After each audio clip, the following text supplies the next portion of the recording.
No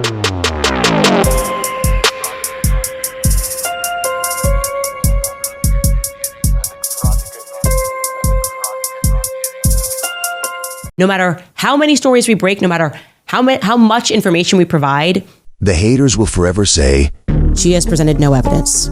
She has presented no evidence. The haters will forever say, she has presented no evidence. They're just going on vibes. They're just going on vibes in a dream. On the Candace show. That's it. She had a dream, and now she's just blindly pointing the finger at everybody. And so I actually decided... Yeah, it's rewind time. That's funny you say that because I had a dream. It was so clear. I promise you can actually fact check this with Village Crazy Lady, my girl Mel, over on X, because I woke my husband up. It was after Ben first attacked me, and I was like, that's weird. I don't know what his investment is in this. And I had another vivid dream. The dream was so vivid. It was like, if you've ever seen Harry Potter, and like when they have like the chessboard scene, and they're having a wizard war, but they're playing a game of chess. It was basically a game of chess, and Ben was one of the pieces. And what I saw in this dream, or how I felt, because there's no words in this, is that he was being sent out. And I literally woke my husband up at 4 a.m. in the morning, and I said, I just had a dream that we have to look into the Wilkes brothers. So weird that Ben, the reason he's being sent out is because the Wilkes brothers are freaking out about something. Swear to you. Mel, Village Crazy Lady, can show you the text. I then woke up and I woke up and I got started, and Mel messaged me, and she said something about the Seven Mountain Mandate, and then she mentioned the Wilkes brothers, and I was like, that is so crazy that you are messaging me this, because I had a dream at 4 a.m. They were not on my mind at all. I don't actually really know anything about them. It's not like they've ever been like a part of the Daily Wire operations or anything, but they do fund PragerU. They do fund Turning I said Turning Point USA. They do fund PragerU, and they do fund the Daily Wire, and they are not, evangelical Christians. They fund the mega churches. They started Rob McCoy's church. Actually, they funded it.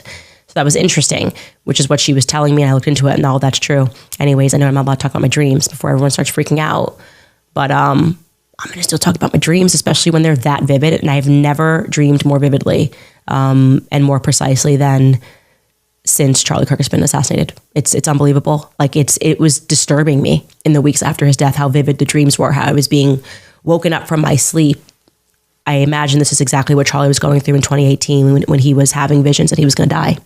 That's kind of what's happening to me now about different things that have happened in this investigation, or, things that were happening with Charlie. Anyways, for whatever that's worth.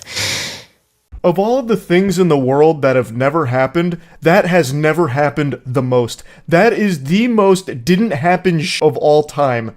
What a bunch of baloney. Actual horseradish. Oh, we run break? But I had time to put together a list, and this is by no means definitive. This is just a list of stories that we have broken on this show. So here we go.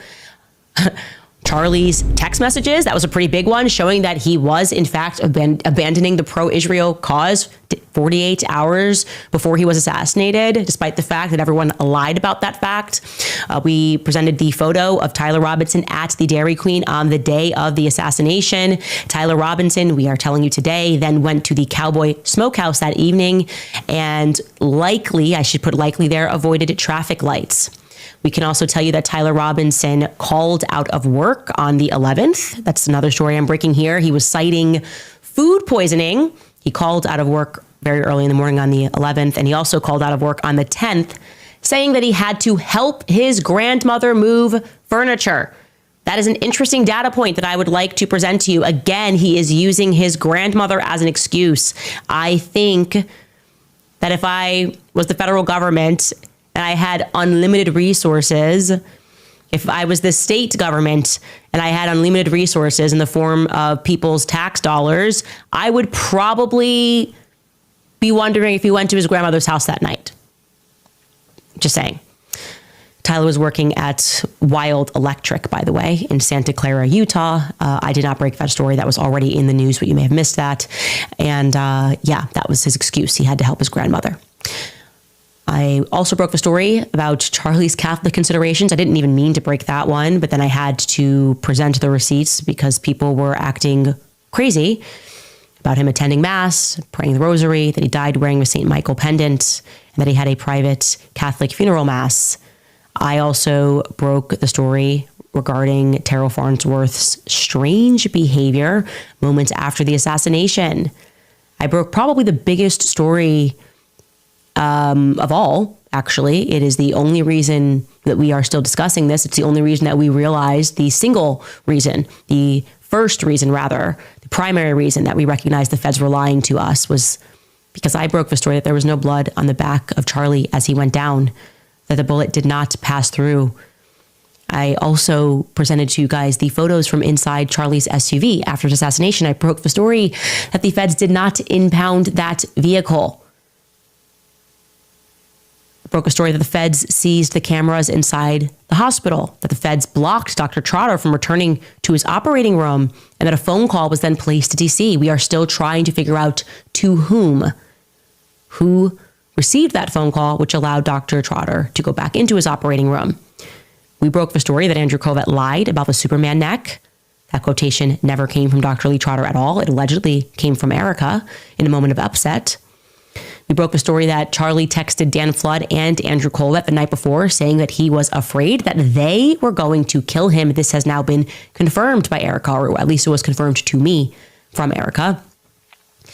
We broke the story that Netanyahu called Charlie to make an offer to take Turning Point to the next level. That story is being disputed by Erica. That's a Turning Point on Turning Point fight, okay? I don't know who to believe, but I will say that I confirmed that separately from Andrew Colvett with someone that did not have communication with Andrew Colvett, so I tend to believe that that offer did indeed come through. We broke the story about Fort Huachuca, and we're not done with that. We presented the military police report, backed that up with evidence that Mitch was telling the truth about what happened on September 9th. We broke the story about the Egyptian planes, tracking Turning Point Faith. That document we still have for you, which is coming forward. We will be proven correct on that as well. We broke a story about the bomb dogs failing to detect the recently discharged weapon on September 10th, and that it was actually the feds that then directed three rookie police officers to find it. We also broke the story of the massive check that was coming to Turning Point USA from Pierre. Is it Pierre Dupont? Is it Pierre Falcone? I think it's Pierre Falcone. I really do believe it's Pierre Falcone for a lot of reasons. We are still looking for more information. So when it comes to receipts and evidence, we have been presenting a lot of it. And we are getting no credit for it. We don't care. We don't want credit, actually. What I want is for this to be solved. I want to know who killed Charlie Kirk, and I don't believe it was Tyler Robinson. Okay, see now, what I just heard, blah, blah, blah, blah, blah, blah, blah, blah, blah, blah, blah. That's all, folks. Thank you so much for tuning in to another episode of the JWhit Podcast. If you enjoyed today's show, please do me a favor and hit me up with that 3-piece special. Like the video, subscribe, and of course, share it with somebody who would also enjoy this type of content. And make sure you leave a comment because I do pin the best comments to the top. So thank you so much for tuning in today. And until next time, everybody, grace and peace.